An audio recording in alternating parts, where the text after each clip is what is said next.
I want to thank Shimon Kraft, Moshe Adler, and Leib Greenspoon for all of the time and effort and ideas that they put in together last week in trying to put together this Hespid, this night of remembering Reb Kalman, Levine, along with the other Kedoshim. And I also want to thank Reb Shalom Tendler and Reb Tzvi Block for participating, two people who were very close to Reb Kalman. I want to acknowledge the presence of Rabbi Hayim, Rabbi Cooper, who of course were here, the miyastim of YULA in the late 1970s and early 1980s when Kalman was a Talmid here.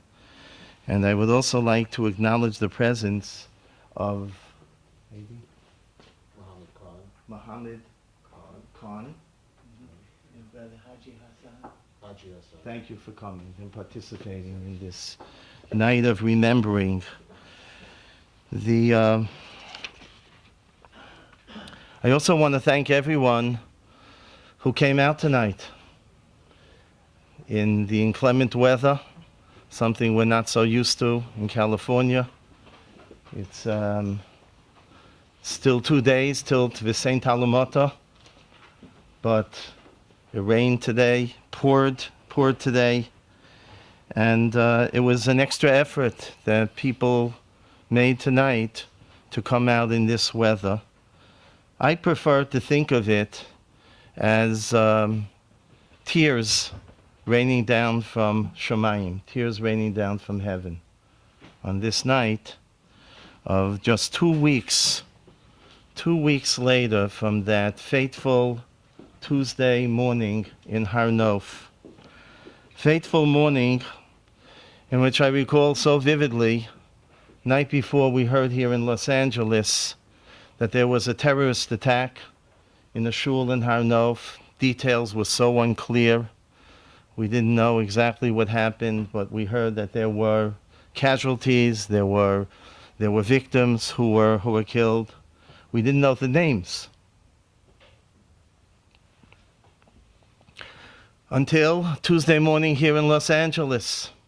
I open up my email and I see the names of the 4 Kedoshim. Moshe Tversky was the first one I saw. Moshe Tversky, a grandson of Rav Soloveitchik, whom I knew. I was in Shir with him by Rav Soloveitchik in YU. A Goyin Olam, already then, many, many years ago. And then I saw the name Kalman Ze'ev Levine. And I didn't know, was that our Kalman? Because I only knew him as Kalman Levine. I never heard the name Zev. So I called Shimon to confirm, is this our beloved Kalman Levine, who learned here in YULA, who was such a close Talmid of mine and of other Rabbeim? And Shimon confirmed it. And then, you can ask my wife, I let out a shriek, hysterical crying. Our beloved Kalman. The Kalman that we all knew in the early 1980s, the Kalman who was such a masmid and who had such simchas achayim and so medaktik in mitzvahs already then, in the early 1980s, when he was a Talmid here in YULA. And if you read the biographies now in various newspapers, you see how he himself had grown to be a Godol, literally a Godol and a tzaddik. And then more details. We learned more details about the brutal, barbaric massacre in Har Nof, the enormity of the tragedy. And I think we're all still reeling in shock 2 weeks later. 4 Kedoshim, 4 holy souls, Hashem, Yimkom Domon, princes of Torah, crown jewels of Klal Yisrael, People who hid their gadlus, who hid their greatness and their tzidkus in Torah, avodas Hashem, in Chesed, because there were people of such modesty, such tznius and such anivus and humility, who lived just to fulfill the will of the Ribono Shel Olam. That was their goal in life. That was the essence of their beings. People, for Kedoshim, who used every moment on earth to achieve greater heights in Torah, in Avodas Hashem, and in Chesed. And now in their deaths, they have achieved the greatest heights, dying al Kiddush Hashem. That's the greatest heights possible. The Chazal say, Ein shom birya yochol lamod b'mchitzosam b'Gan Eden. No one can sit in their space, in their place in Gan Eden. They reached the greatest heights that are possible for a human being.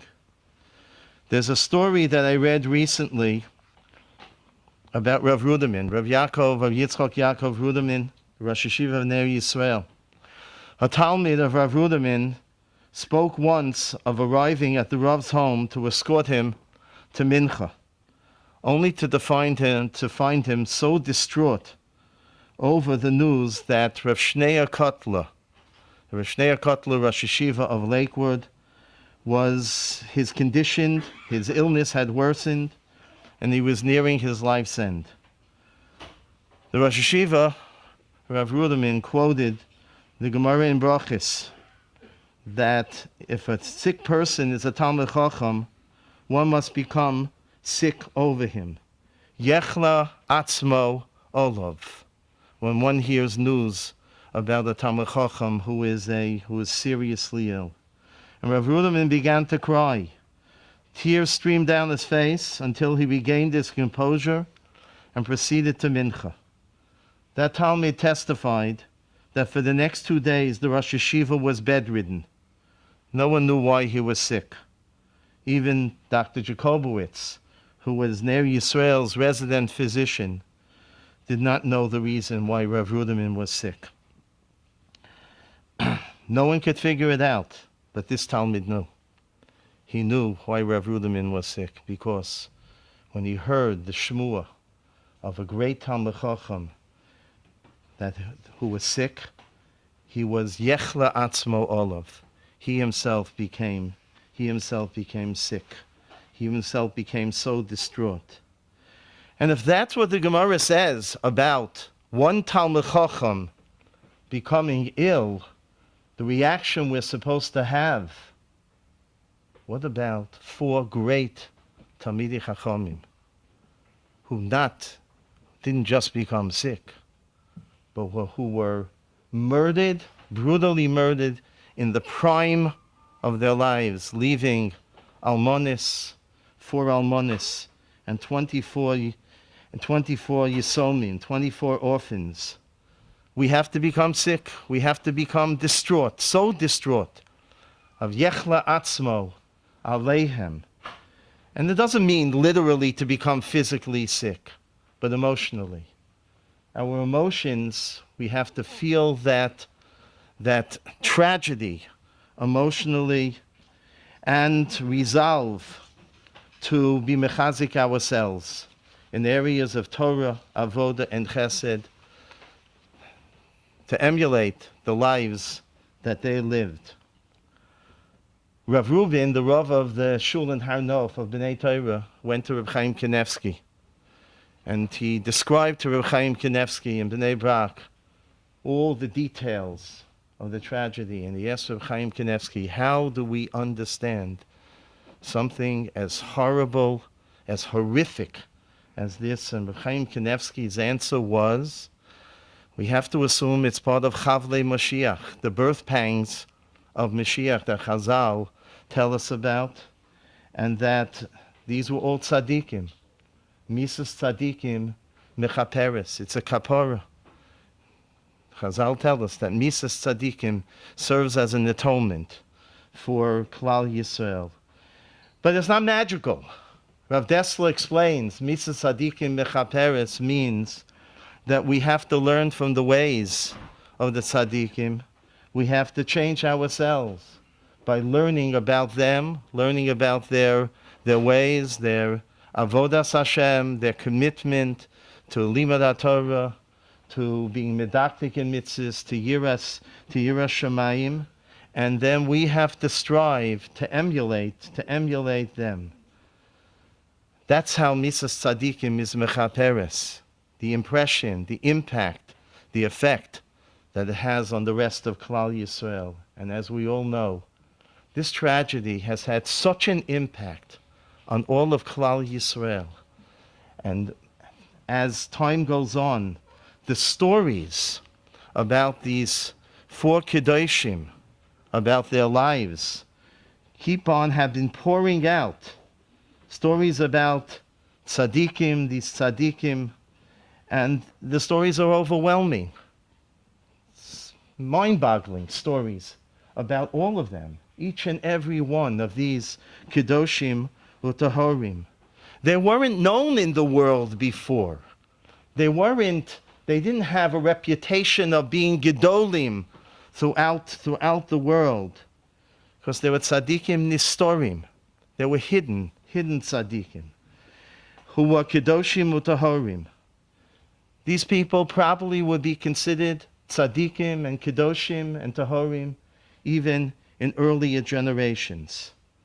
Each one of them really deserves a night of remembering on his own, because each one was such a special person, so who made such a special contribution to Klal Yisrael. But tonight is a night of remembering for Reb Kalman, Levine, Zichron Tzadik Livrocha, Zatzal. Because Reb Kalman was a Talmid here. We have a much stronger connection, all of us, to Reb Kalman. He was a Talmid in YULA in the early 1980s. Very close Talmid of mine, Talmid of Rabbi Tendler, a Talmid of Reb Tzvi Block. So we have that special kesher, that special bond with Reb Kalman. Rabbi Hoyer and Rabbi Cooper, who were here during that time, during that period of the early days of YULA, and Shimon Kraft, and so many others that I see here tonight. It's almost like a YOLA reunion in a certain sense. We should have it for Simchis. But the faces that we haven't seen in many, many years. But Kalman brings everyone together, because Kalman was a person who loved everyone, and everyone loved Kalman. And he brings us all together on this night of remembering Kalman, to remember his love of Torah, his love of learning, his tremendous hasmoda, his diligence in learning, his anivos, his humility, his modesty, his simchas achayim, his tremendous joy in life, and how he was misameach others. Articles have been written, and I heard directly from Shimon how, and I saw it myself at one or two chasanas, how Kalman was misameach chosin v'kala. He put every ounce of his energy on that night of the chasana into being misameach chosin v'kala. He did not hold back at all. And I remember how Kalman, his tremendous modesty and humility, how he became closest friends with my two oldest sons, Moshe and Akiva Chaim. They were such close friends. Kalman loved them, and they loved him. Rebbetzin Tzipora Hela, when she spoke to the women in Har Nof, a few days after the tragedy, so she gave them two messages. She said, Davin, that Hashem gives strength to the 4 new almonis and the 24 new orphans. And most of all, she said, thank Hashem that we are not them, and treasure Hashem's Torah and his land, Eretz Yisrael. And Reb Kalman's wife, Chaya Levine said, when she was interviewed, she said that Kalman always used to say, you don't want to do a chet, you don't want to do a sin, because a sin creates a distance between us and HaKadosh Baruch Hu. And what is life all about?